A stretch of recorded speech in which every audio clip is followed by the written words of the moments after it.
제1편 믿을교리 들어옵니다. 하느님에 대해서 질문하겠습니다. 답해 주십시오. 천주, 하느님께서는 누구이십니까? 천주께서는 만선만덕을 갖추신 순전한 신이십니다. 즉 하느님은 완전한 선과 완전한 덕을 갖추신 완전한 신이라는 것입니다. 그래서 하느님의 특징 중에서 가장 먼저 언급되는 것이 전능하신 하느님입니다. 전능하신 하느님. 268항, 하느님의 모든 속성들 중에서 하느님의 전능만이 사도신경에 언급되어 있다. 이러한 고백은 우리의 삶에 지대한 영향을 미친다. 우리는 하느님의 전능이 우주적이라고 믿는다. 왜냐하면 하느님께서는 온 세상을 창조하셨고 모든 것을 다스리시며 모든 것을 하실 수 있기 때문이다. 또 하느님께서는 우리의 아버지이시기 때문에 그 전능은 곧 사랑하시는 전능이라고 믿는다. 줄 치십시오. 그 전능은 곧 사랑하시는 전능이라고 믿는다. 이 전능이 약한 자 안에서 완전히 드러날 때 신앙만이 이를 분간할 수 있기 때문에 신비로운 것이라고 우리는 믿는다. 뜻대로 모든 것을 만드셨나이다. 시편 113장의 말입니다.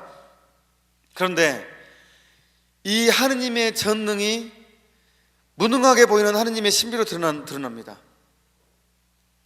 하느님은 전능한데 왜 이렇게 세상이 이 모양 요 꼴이냐 라는 그런 의문을 품을 수가 있어요. 이런 의문 정말 많이 품을 수 있습니다. 하느님은 전능한데 왜 이것을 가만 보고 있느냐. 하느님은 전능하신데 정말 이 나쁜 사람들이 왜 이렇게 설치냐. 하느님은 전능하신데 가만 놔두느냐. 저 이런 고민 진짜 많이 했어요. 사춘기 때 이런 고민 진짜 많이 했습니다. 한 번은 이미 이제 그 전에 이런 얘기는 제가 책을 통해서 봤어요. 아우슈비츠 수용소에서 한 아이가 교수형을 당합니다. 어린 아이가 좀 끔찍하잖아요. 정말 어린 아이가 교수형을 당하고 공개처형을 합니다.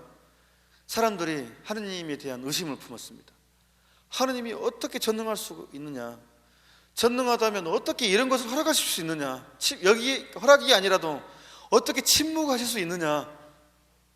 하느님께서 이런 불의를 보시고 그리고 교수형을 당합니다. 그러니까 옆에 있는 사람이 그 불평하는 사람을 향해서 하느님은 살아계신다. 하느님은 계시다. 바로 저 아이가 하느님이시다. 하느님을 통해서 표현된 것이다. 이렇게 얘기했는데 저는 이상하게 그 말이 감동이었어요. 그 말이. 아까 제가 왕자 적었죠? 해석했죠? 진정한 왕은 하느님의 전능 이상하게 약한 자 안에서 약하게 무능하게 보입니다. 하늘과 한자로 왕은 이 위에는 하늘을 뜻한다 그랬어요. 밑에는 땅을 뜻하고 하늘과 땅 사이에 십자가를 지잖아요. 십자가를 하늘과 땅 사이에 이게 왕이에요. 진정한 왕. 우리는 예수님을 하느님을 왕으로 우리 왕으로 고백하죠. 그러니까 하늘과 땅 사이에 인간의 고통을 대신 짊어지는 거 이게 하느님의 몫이었습니다. 하느님의 뜻이었습니다.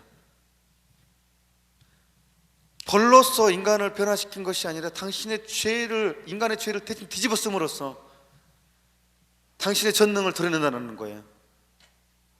인간보다 더 밑으로 내려감으로써 당신의 전능을 드러낸다는 거. 이게 신비입니다. 이게 참 우리가 정말 이해할 수 없는 하느님의 전능이에요. 약함을 통해서 드러낸다는 거. 하느님의 전능은 약함을 통해서. 그러니까 저 같은 사람이 신부가 되도록 불리심 받았죠. 제가 이 세속적인 관점에서 보면 제가 잘난 게 진짜 없거든요. 진짜로. 학벌이 좋은 것도 아니고 머리가 뛰어난 것도 아니고 물론 IQ는 160이 되지만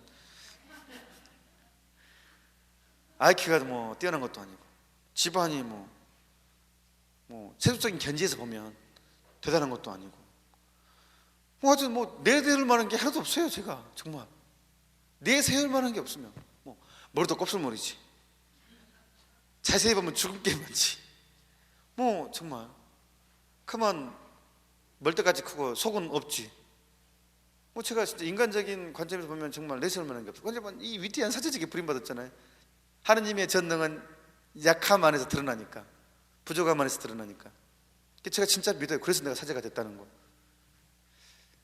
그래서 바로 전능하신 하느님 밑에 272양 바로 무능하게 보이는 하느님의 신비가 나옵니다. 전능하신 아버지 하느님께 대한 신앙은 악이나 고통의 경험을 통해서 시련에 처할 수도 있다. 때때로 하느님께서 계시지 않는 것처럼, 하느님께서 악을 막을 수 없으신 것처럼 보이기도 한다. 그런데 하느님 아버지께서는 당신 아들의 스스로 낮춤과 부활 안에서 당신의 전능을 신비하게 드러내시고 그 낮춤과 부활을 통해 악을 이기셨다. 그러므로 십자가에 못 박히신 그리스도께서는 하느님의 힘이며 지혜이시다. 기가 막힌 말입니다. 그러므로 십자가에 못 박히신 그리스도께서는 하느님의 힘이며 지혜이시다. 하느님께서 하시는 일이 사람의 눈에는 어리석어 보이지만 사람들이 하는 일보다 지혜롭고, 하느님의 힘이 사람의 눈에는 약하게 보이지만 사람의 힘보다 강하기 때문이다. 성부께서는 그리스도의 부활과 영광을 통해서 당신의 능력이 얼마나 위대한지를 알게 하시고 우리 믿는 사람들 속에서 강한 힘으로 활동하심을 알게 하신다 그랬습니다. 아주 중요한 우리 인생을 바라봐서 여기에 비춰봐가지고 내 삶을 통해서 다른 걸 비춰보면 계속 하나하나씩 이게 깨달음이 오게 됩니다.